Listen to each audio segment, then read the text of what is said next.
Hello मेरे प्यारे बच्चों, तो कैसे हैं आप लोग। आई होप कि आप सभी बढ़िया होंगे और फिजिक्स का पूरा मज़ा ले रहे होंगे। सो बच्चों, आज की वीडियो में हम डिस्कस करेंगे potential energy of a system. और सिस्टम के नाम पे हम 2 पार्टिकल सिस्टम हुआ, 3 पार्टिकल सिस्टम हुआ, 4 पार्टिकल सिस्टम हुआ, और सभी सिस्टम्स की आप पोटेंशियल एनर्जी फाइंड आउट करेंगे और उस पर बेस्ड कुछ अच्छे से क्वेश्चंस करेंगे जो आपके बोर्ड एग्जाम्स में बहुत ज़्यादा पूछे गए हैं। कुछ एनसीईआरटी के एग्जाम्पल्स भी डिस्कस करेंगे। सो बच्चों, मैं हूँ Deepak Yadav, director of extra mind tutorials. स्वागत करता हूं आपके अपने YouTube channel extra mind tutorials में। सो बच्चों, आज का वीडियो स्टार्ट करते हैं।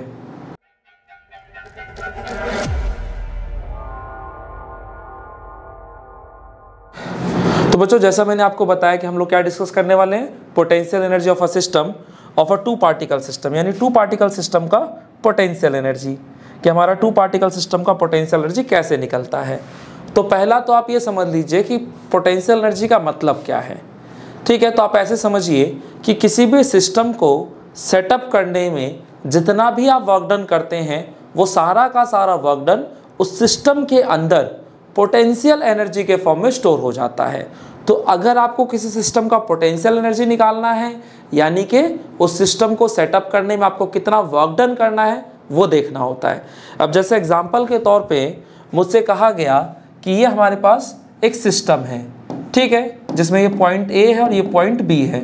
यहाँ पे एक चार्ज रखा है Q1 और यहाँ पे एक चार्ज रखा है Q2, और दोनों चार्जेस के बीच का जो गैप है वो R है। और हमसे कहा गया कि सिस्टम का पोटेंशियल एनर्जी बताइए क्या है। तो आपको सोचना पड़ेगा कि सिस्टम को सेटअप करने में आपने वर्क डन कितना किया है। तो देखो, सिस्टम के नाम पे बेसिकली ये 2 पॉइंट्स ही तो थे, पॉइंट ए और बी, और इनके बीच का गैप R था। तो सिस्टम सेटअप करने का मतलब पॉइंट ए पर आपको Q1 चार्ज लेके आना है, पॉइंट बी पे आपको Q2 चार्ज लेके आना है। तो ये जो Q1 और Q2 चार्ज आप यहाँ रख रहे हैं लाके, ये ला कहाँ से रहे हैं, तो कहीं इन्फिनिटी से लाना है। क्योंकि ध्यान रखिएगा कि जब भी आप पोटेंशियल एनर्जी की बात करते हैं तो वहाँ पे आप बॉडी को उसकी नॉर्मल पोजीशन से किसी भी अदर पोजीशन तक लेकर जाते हैं, और ऐसा करने में जो भी आप वर्क डन करते हैं वही उस सिस्टम का पोटेंशियल एनर्जी होता है। अब यहाँ नॉर्मल पोजीशन का क्या मतलब है। नॉर्मल पोजीशन का मतलब एक ऐसी पोजीशन जिस पे आप बॉडी को छोड़ो तो वहीं की वहीं पड़ी रहे, तो उस पोजीशन को ही हम लोग नॉर्मल पोजीशन कहते हैं। जैसे मान लो कोई बॉडी है, उसको अगर मैं ज़मीन पे छोड़ दूँ तो ज़मीन पे पड़ा रहेगा, लेकिन अगर उस बॉडी को मैं यहाँ पे छोड़ूँ तो क्या यहाँ रहेगा, नहीं, वो नीचे गिर जाएगा।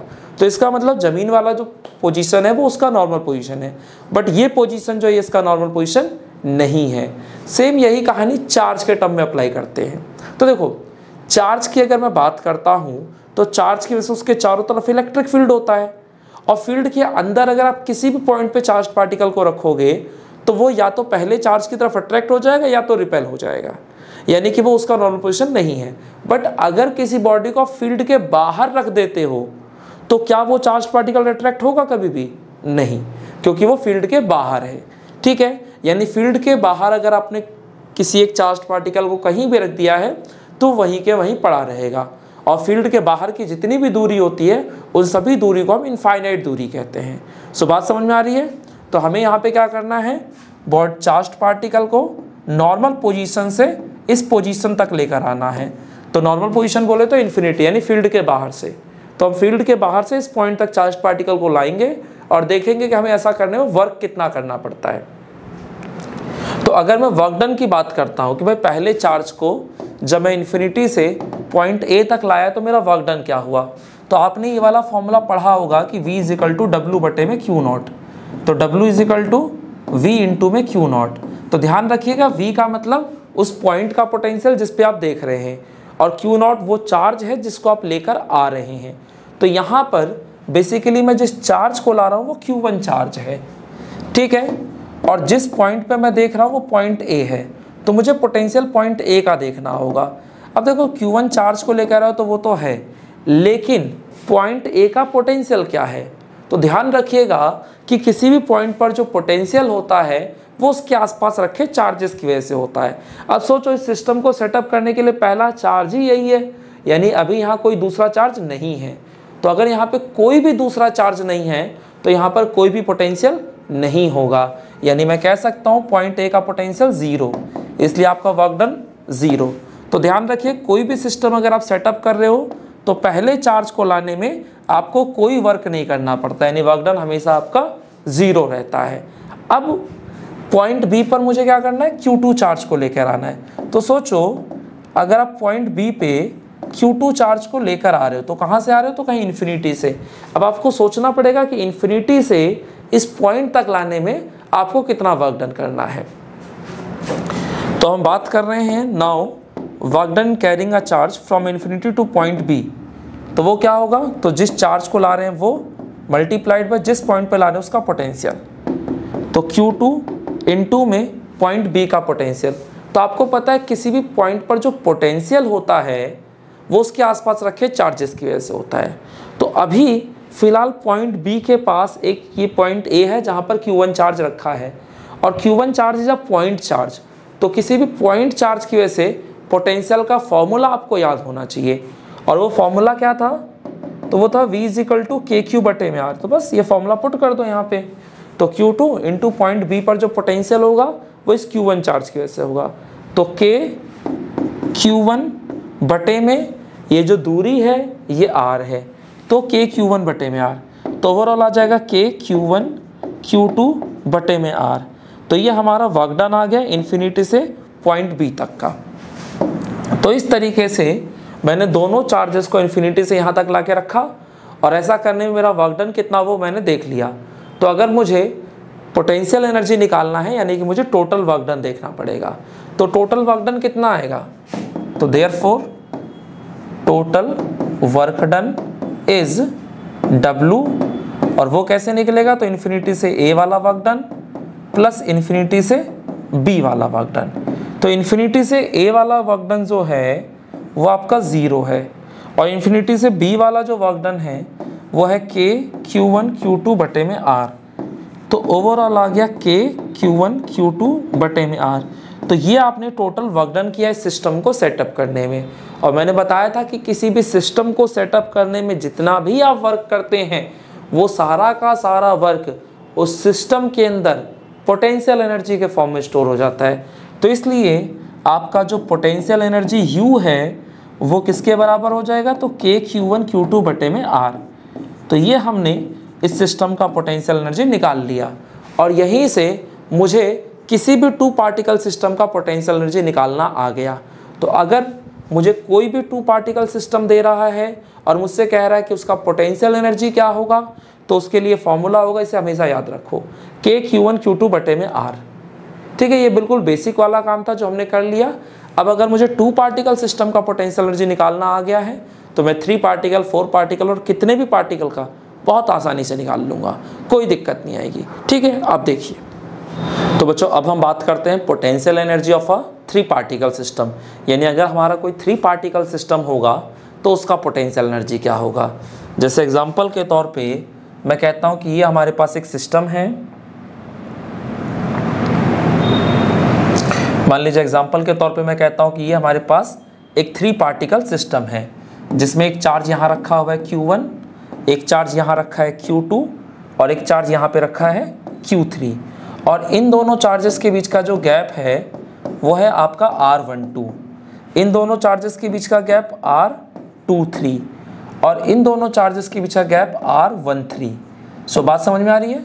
तो ये बेसिकली हमारा एक सिस्टम हो गया, और इस सिस्टम का हमें पोटेंशियल एनर्जी फाइंड आउट करना है कि सिस्टम का पोटेंशियल एनर्जी क्या है। तो कभी भी आपको किसी भी सिस्टम का पोटेंशियल एनर्जी अगर निकालने को कहा जाए तो सबसे पहला काम है आपका कि उस सिस्टम में ये देखो कि कितने 2 पार्टिकल सिस्टम्स हैं। अगर एक बार आपको ये पता चल जाए कि यहाँ पर कितने 2 पार्टिकल सिस्टम हैं तो बहुत आसानी से आप उस पूरे सिस्टम का पोटेंशियल एनर्जी निकाल सकते हैं। देखो मैं आपको बताता हूँ। फर्स्ट ऑफ ऑल आपका क्या काम है, यहाँ पर 2 पार्टिकल सिस्टम ढूंढना कि कितने 2 पार्टिकल सिस्टम है। तो देखो एक तो आपका ये हो गया 2 पार्टिकल सिस्टम, एक ये हो गया और एक ये हो गया। तो यानी यहाँ पर 3 2 पार्टिकल सिस्टम्स हैं, और किसी भी 2 पार्टिकल सिस्टम का पोटेंशियल एनर्जी निकालना आता है। और आपको ये भी पता है कि potential energy is a scalar quantity. तो अगर सिस्टम का टोटल एनर्जी निकालना है तो आप जितने भी 2 पार्टिकल सिस्टम से सबकी पोटेंशियल एनर्जी निकाल के जोड़ दीजिए, आ जाएगा टोटल पोटेंशियल एनर्जी। तो उसमें कोई टेंशन वाली बात नहीं है। ठीक है बच्चों, तो अगर आपको इस सिस्टम का टोटल पोटेंशियल एनर्जी देखना है तो पहले आपने 2 पार्टिकल सिस्टम देखे, तो 3 2 पार्टिकल सिस्टम निकले। तो पहले मैं इसकी बात कर देता हूँ, ये वाले 2 पार्टिकल सिस्टम का। तो यहाँ पे आ जाएगा U = K Q1 Q2 बटे में R12 प्लस, अगर आप इस वाले सिस्टम की बात करेंगे तो इसका पोटेंशियल एनर्जी हो जाएगा K Q1 Q2 बटे में R13 प्लस, अगर आप इस वाले सिस्टम की बात करेंगे तो यहाँ पे पोटेंशियल एनर्जी आ जाएगा K Q2 Q3 बटे में R23। तो ये हमारा इस सिस्टम का टोटल पोटेंशियल एनर्जी निकालना आ गया। तो देखा आपने चीज़ें कितनी आसान हो गई आपके लिए। पहले वही 2 पार्टिकल सिस्टम निकाला आपने, फिर आपका काम था कि सिस्टम के अंदर देखना कि कितने 2 पार्टिकल सिस्टम है, जितने पेयर्स बन जाएं सबका पोटेंशियल एनर्जी निकालो और जोड़ दो, आ जाएगा टोटल पोटेंशियल एनर्जी, कोई दिक्कत नहीं है। तो अगर आपने 3 पार्टिकल सिस्टम का कर दिया है तो अब इसके बाद आपको कॉन्फिडेंस ज़्यादा आ रहा होगा। तो आपके लिए एक टास्क है कि आप 4 पार्टिकल सिस्टम का निकालिए। मैं आपको क्वेश्चन के फॉर्म में दिखाता हूँ।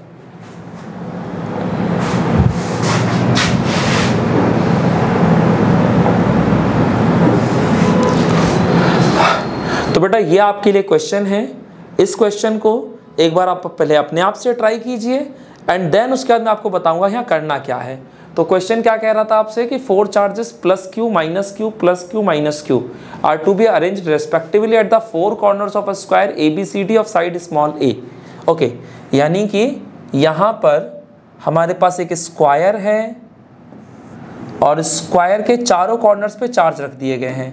यहाँ प्लस का Q चार्ज रखा है, फिर -Q, फिर यहाँ +Q, फिर यहाँ पे -Q, और इस स्क्वायर के हर एक साइड की लंबाई जो है वो स्मॉल a दे दिया गया है आपको, और बोला जा रहा है कि इस सिस्टम का पोटेंशियल एनर्जी बताइए क्या होगा।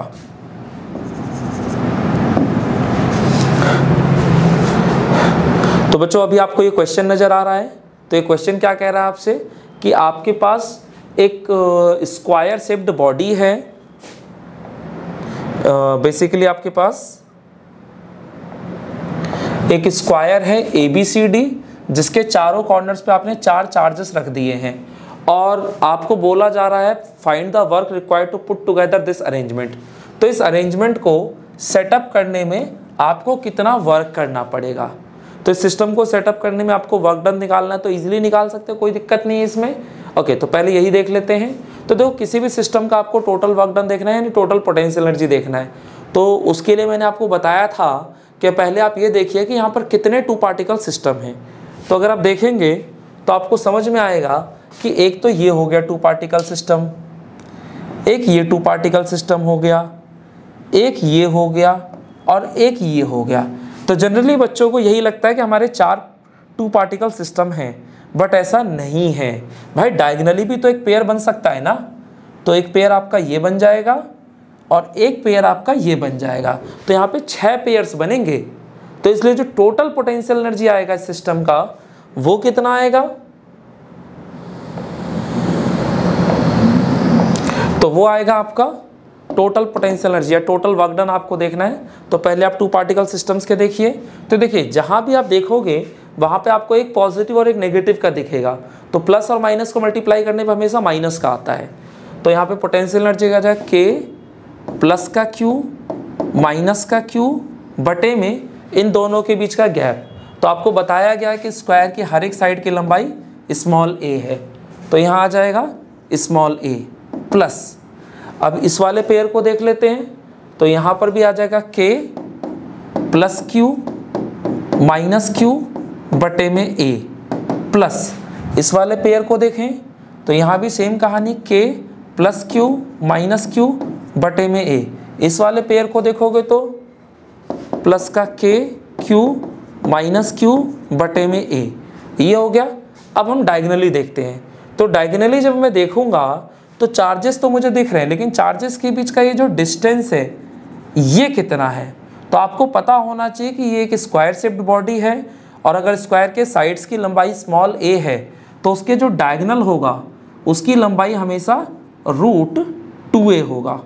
ठीक है, तो यहाँ पर आ जाएगा K प्लस Q बटे में √2a, और अगर आप इस वाले पेयर को देखोगे तो यहाँ भी नेगेटिव और यहाँ भी नेगेटिव, तो K माइनस क्यू बटे में √2 है। तो ये 6 पेयर्स बन रहे थे, तो 6 की हमने पोटेंशियल एनर्जी निकाल दी और सबको जोड़ दो, तो ये आ जाएगा U = K, देखो प्लस और माइनस माइनस आएगा ना, तो माइनस का KQ² बटे में A, और यहाँ भी प्लस माइनस तो माइनस का KQ² बटे में A, और यहाँ भी माइनस का KQ² बटे में A, और यहाँ भी माइनस का KQ² बटे में A, और देखो यहाँ पर आ जाएगा प्लस का KQ² बटे में √2a, और यहाँ पे माइनस और माइनस को मल्टीप्लाई किया तो प्लस आ गया, तो KQ² बटे में √2a, ये आ गया।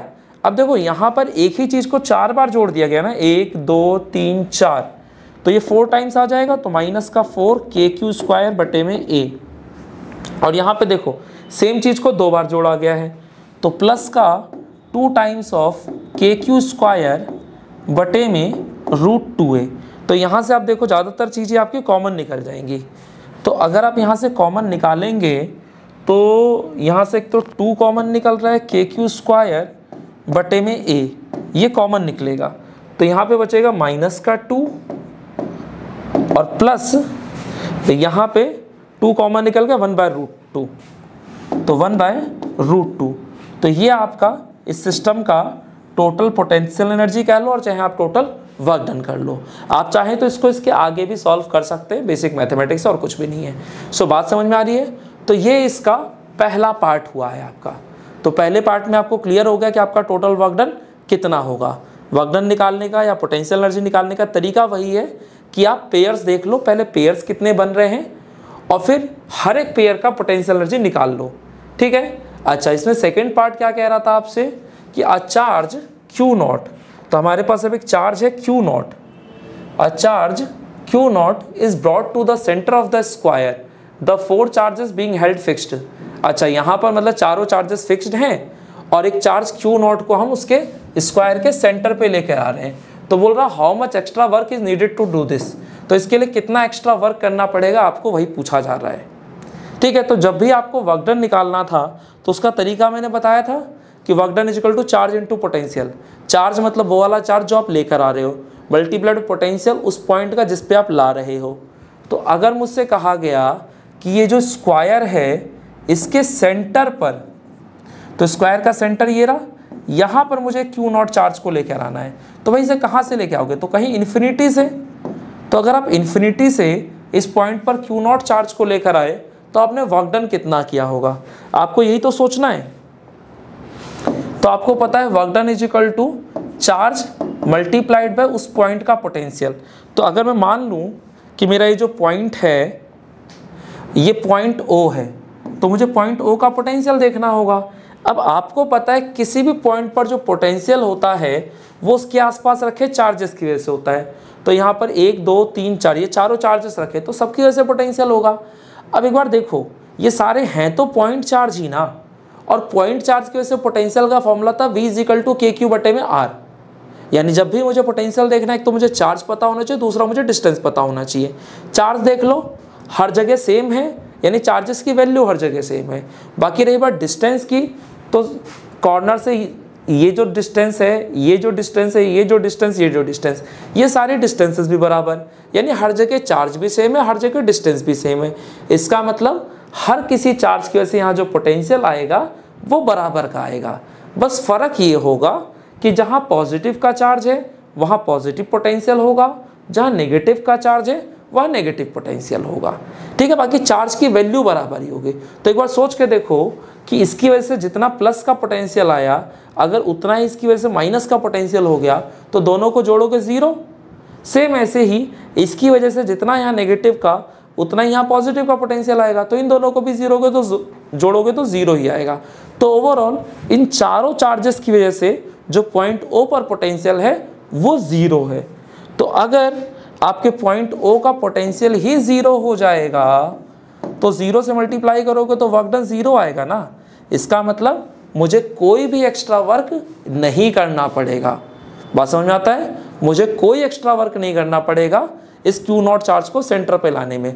तो ये आपके बोर्ड एग्जाम में भी पूछा हुआ क्वेश्चन है और साथ साथ आपका एनसीईआरटी का एग्जाम्पल भी है। सो बात समझ में आती है। तो ये आपका एक क्वेश्चन हो गया। ऐसे ही एक और क्वेश्चन करते हैं, अच्छा क्वेश्चन है वो भी। तो बेटा ये हमारा क्वेश्चन है। क्वेश्चन क्या कह रहा है हमसे कि obtain an expression for the work done to dissociate the system of 3 charges placed at the vertices of an equilateral triangle of side small a as shown in the figure. Okay, यानी कि यहाँ पर इस figure में, यहाँ पर basically मुझे एक फिगर दे रखा है और इस फिगर के अंदर ये जो सिस्टम है, इस सिस्टम को डिसोशिएट करने में यानी सिस्टम को तोड़ने में मुझे कितना वर्क डन करना है वो सोचना है। बात समझ में आती है कि तो इस सिस्टम को तोड़ना, तो यहाँ पर 2 तरह के क्वेश्चन बनते हैं। एक तो सिस्टम को सेटअप करने वाला वर्क डन, दूसरा सिस्टम को तोड़ने वाला वर्क डन। तो अभी फिलहाल हम जो वर्क डन देख रहे हैं वो सिस्टम को तोड़ने वाला है। तो आपको पता होना चाहिए कि आपका जो वर्क डन है वो हमेशा चेंज इन पोटेंशियल एनर्जी के बराबर होता है। और चेंज इन पोटेंशियल एनर्जी बोले तो फाइनल पोटेंशियल एनर्जी माइनस का इनिशियल पोटेंशियल एनर्जी। तो फाइनली क्या होगा, इनिशियली तो मेरा ये सिस्टम है, फाइनली क्या होगा, तो सिस्टम को अगर तोड़ना है तो यहाँ पर ये जितने चार्जेस रखे हैं इन सभी चार्जेस को मूव करा के कहाँ भेज देंगे, इन्फिनिटी पे। सो बात समझ रहे हो। तो ये सारे के सारे चार्जेस इन्फिनिटी पे चले जाने चाहिए।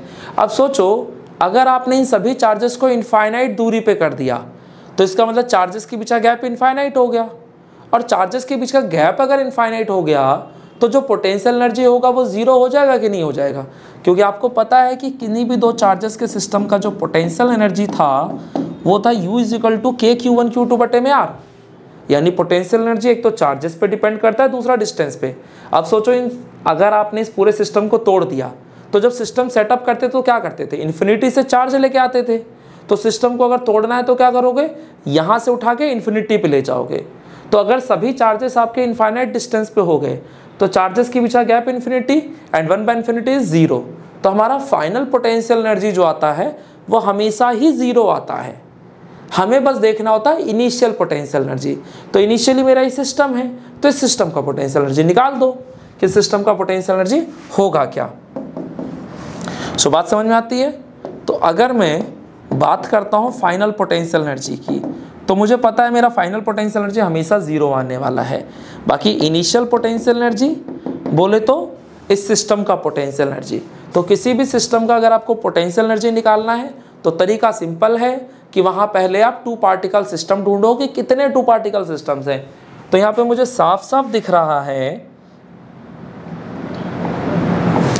कि ये मेरा एक 2 पार्टिकल सिस्टम हो गया, ये एक 2 पार्टिकल सिस्टम हो गया और ये तीसरा 2 पार्टिकल सिस्टम हो गया। तो यहाँ पे 3 2 पार्टिकल सिस्टम बना रहे हैं तो तीनों का पोटेंशियल एनर्जी का जोड़ दो, खत्म किस्सा। तो इनिशियल पोटेंशियल एनर्जी आ जाएगा K